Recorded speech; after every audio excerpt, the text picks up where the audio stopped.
Hello friends and welcome to Smart Coach. Today we will be talking about a very sensitive area of our national history, that is communalism. Alright. Now, while we are talking about communalism, it is important for us to remember that we will be dealing with various aspects. One aspect among this is the policy of divide and rule. And then of course, the history of communalism in India will also include such organizations as the Muslim League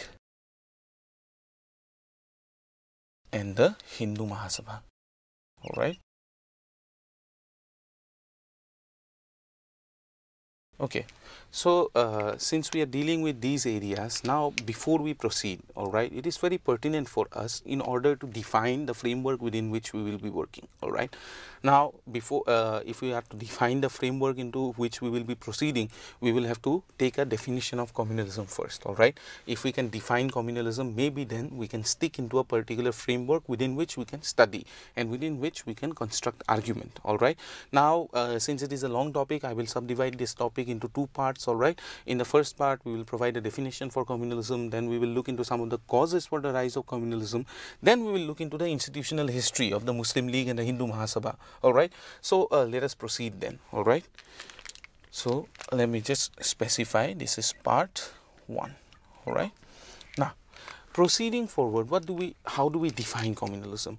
Communalism, we can go in a crude manner and then just define communalism as religious hatred towards each other. But that is only half of the explanation, alright. It does not explain all of the myriad forms in which communalism takes place in society.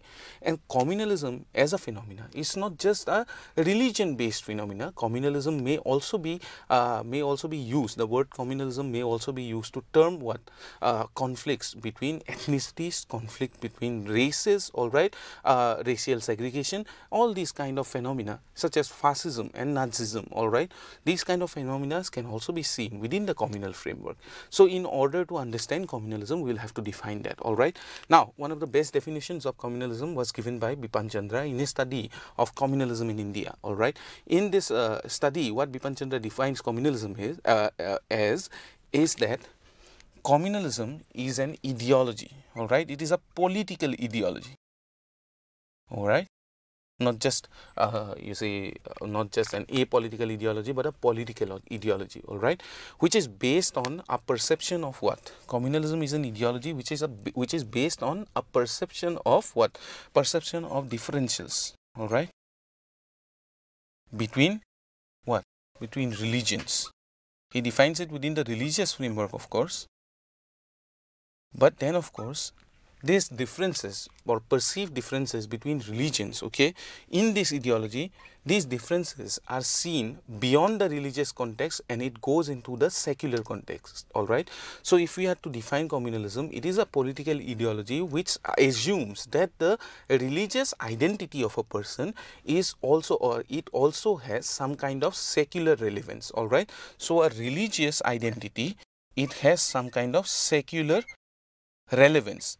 So, what is the secular relevance of the religious identity? It is assumed that because you have a particular religious identity, you have, as a community, you have certain social, economic and political interests, alright, which are different from a different religious identity. So, suppose you are a Hindu, you have a separate set of social, economic and political interests which are different from that of a Muslim identity, alright. Now, in the basic or at the very base of this political ideology which assumes religious differences as having secular ramification, at the very base of this kind of a political ideology is the assumption that there is a homogeneous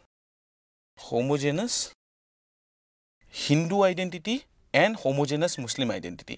By a homogeneous Hindu and by a homogeneous Muslim identity, what Bipan Chandra tries to explain is that you have to first assume that the Hindus all around India have the same set of social, economic and political aspirations, that they are same all around India, that there are no differences among all of the Hindus that are living in India and all of the Muslims that are living in India.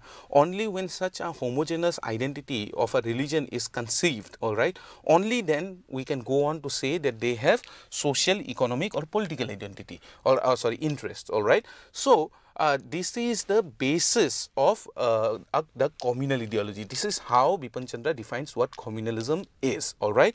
Now, Bipin Chandra also goes on to say certain things about this kind of an assumption or this kind of a political ideology, that this kind of political ideology is focused on differences, but it negates what similarities, all right. Also that it negates the conflicts within these religions, all right, within the Hindu identity or within the Muslim identity. So suppose there is casteism within Hindus, all right, and this Hindu community in India is not a homogeneous community, all right. Hindus of Bengal will be quite similar to the Muslims of Bengal in their linguistic and cultural aspects. However, this ideology, it highlights not these fragments, all right, within Hindu community or within the Muslim community, but they would rather you see, assume that there is a homogeneous Hindu and Muslim identity. Okay, so these are the basic points which you have to remember as far as defining communalism is concerned. And remember, Bipin Chandra is defining communalism in the context of India, and therefore he has stuck with the, you see, assumption that communalism is religious in nature. But as I have already clarified, communalism is also sometimes ethnic in nature, sometimes it is based on racism, all right. So this is what communalism is. Okay, now if we proceed forward, we will also have to take stock of what, of the causes of communalism, all right. So if we are looking at the causes of communalism, although if we stick to Bipin Chandra and if we go by what Bipin Chandra has tried to explain, what he explains is that trying to find causes of communalism will only lead us into a circular path, all right. Therefore, we should not much focus on communalism and the causes of communalism, of course, but we should focus on how communalism begins and how communalism perpetuates itself, all right, within a particular system. But then, of course, it is our task to define certain causes, and if we are looking for causes of communalism, the first thing that we have to come face to face with is the policy of divide and rule. Okay, so this is within the you see, mainstream history, all right, within mainstream practice of history as a subject. What historians have unraveled is that the British, while in India, they followed a policy of divide and rule.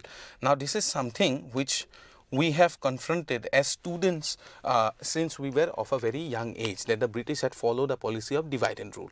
But let us look at it from a you see, more refined perspective. If we pick up a refined perspective about divide and rule, what do we come across? We come across firstly 1857.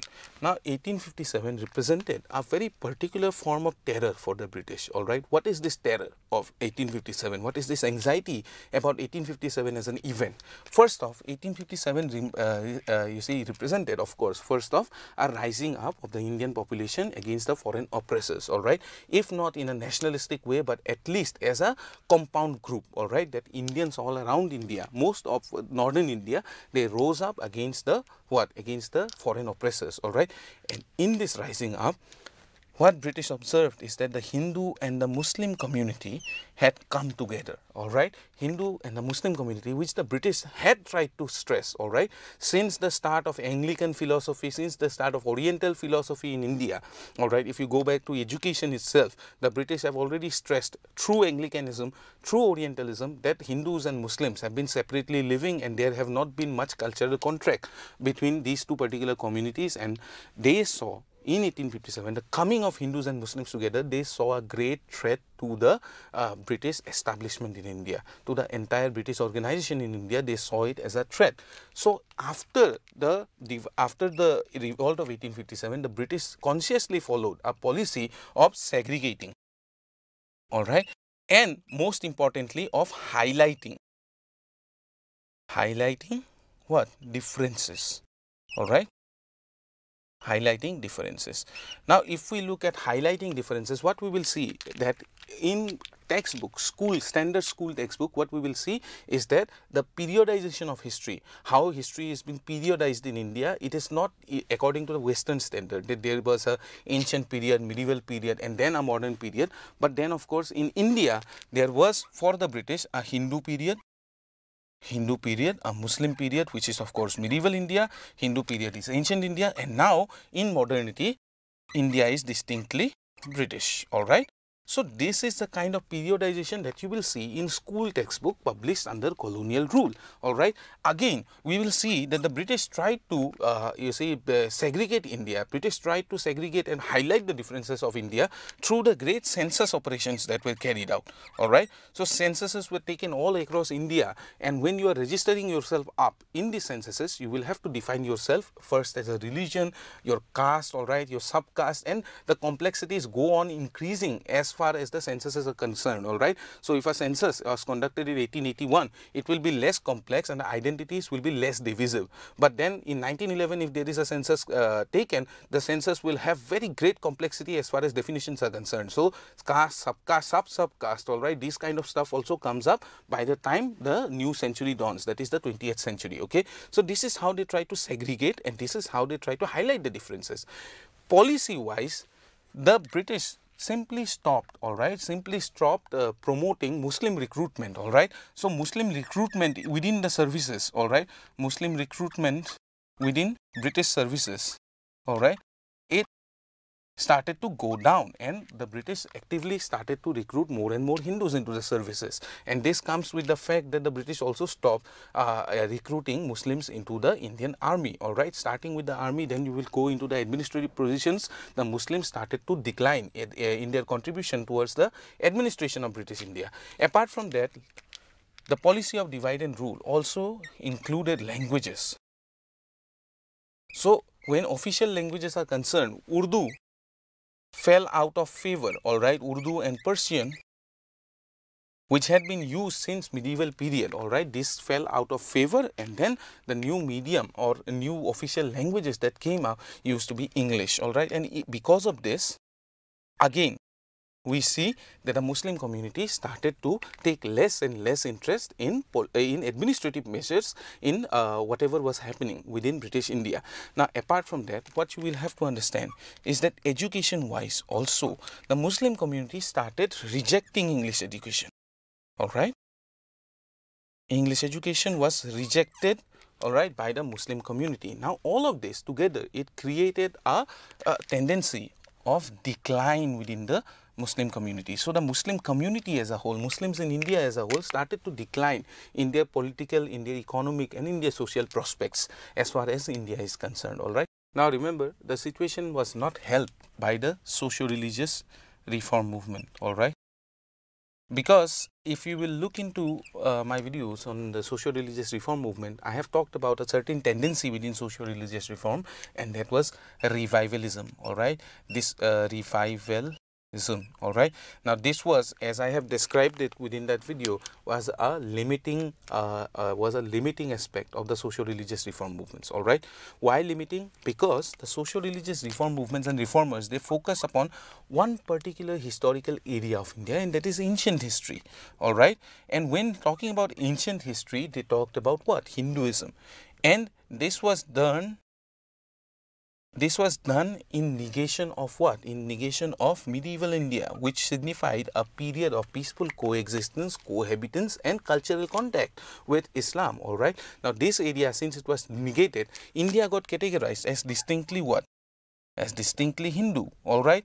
Because ancient India, all right, because in ancient India we will have to confront with Hinduism, all right, while in medieval India we would have had to confront with social coming together, all right, or social exchange. But that, of course, therefore we see that India was categorized as distinctly Hindu by this kind of revivalist projects, all right, and therefore we see that the situation was not helped and the situation was worsened, all right. Although we cannot call the socio-religious reform movements communal, okay. Remember, if we go by the definition of Chandra, and that's why I have used the definition first and then gone into explanation. If we use his definition, we still cannot call them what? We still cannot call them communal. Then, of course, socio-religious reform within Muslims also, all right, within the Muslim community also focused on religion as a category, all right. It also focused on religion as a category, and then if we are talking about the socio-religious reforms among the Muslims, we'll have to confront with the Aligarh movement. if we are confronting with the Aligarh movement, we will see that Sir Syed Ahmad Khan, who founded the Aligarh movement, wanted to redress the situation in which the situation of decline, as we have just defined, all right, in which the Muslims had found themselves. He wanted to redress this situation, and in order to redress this situation, he propagated what? Education, modern education. And he also propagated what? He propagated non-cooperation with nationalism, all right, not with the British, but with the nationalism and philosophy of nationalism. Okay, so the British would try to so the Muslims would have to try to seek help from the British, all right, and it is only from the British, it was conceived that it was only from the British that the Muslims will find the solution to the problem that they had fallen into, all right. So most of us who are talking about when talking about communalism, we try to categorize Sir Syed Ahmad Khan as communalism, but this will be erroneous, all right.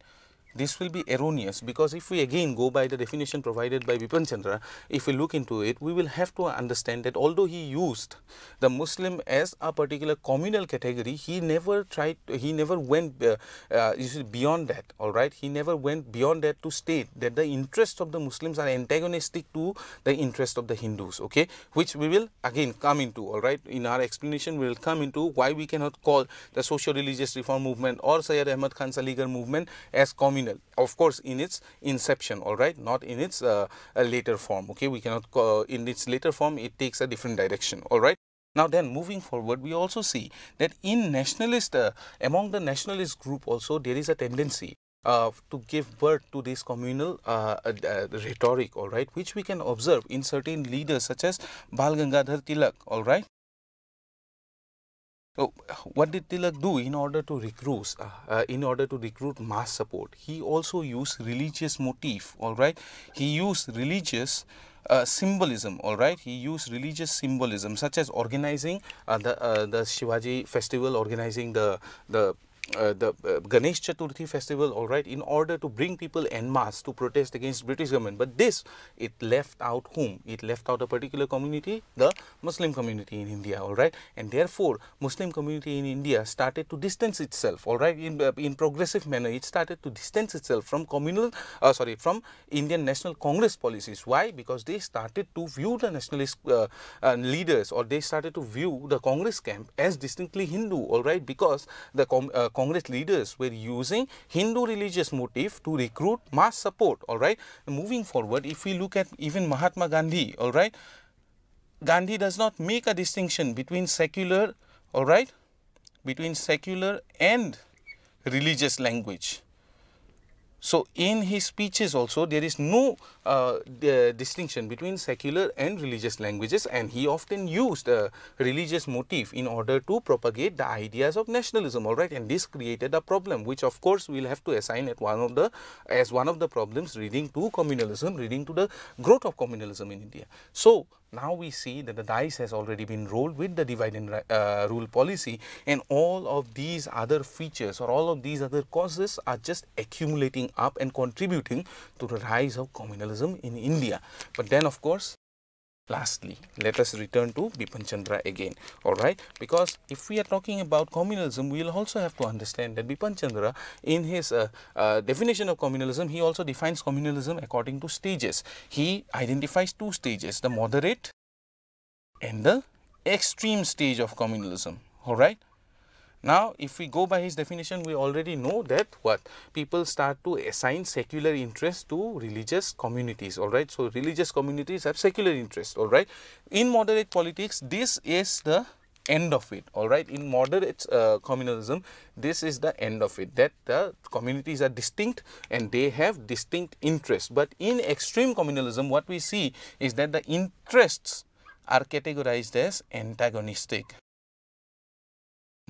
So, the Hindu interests are antagonistic to Muslim interests, all right, and therefore, the Hindus and Muslims cannot, all right, because of this antagonistic nature of the interest of these two communities, they cannot live cohesively, all right. Even in moderate communalism, there is a leeway to live at least in cohesion, all right, even though recognition of separate interest has been taking place, all right. But in extreme communalism, when these interests are seen as antagonistic, there is no way now that the two communities can live together, all right. And this is something which happens post 1937, all right, 35, 37, all right. So till about 1935, we see that this was the phase of moderate communalism, but after 1935 and after 1937, more distinctly, communalism in India turns extreme, all right. And we can observe extreme communalism by 1946. We can observe it quite distinctly in India, all right, with the direct action call made by the Muslim League. We can see communalism and its extreme phase, all right. So this is what communalism in India, the idea behind communalism in India, the conceptual basis of communalism in India lies, all right. So before we go on even to study the Muslim League and Hindu Mahasabha, we will have to take stock of these conceptual ideas regarding communalism, all right, without which our study of Hindu-Muslim communalism, our study of Muslim League and Hindu Mahasabha will be incomplete. In our next section, we will talk about these organizations. We will also talk about,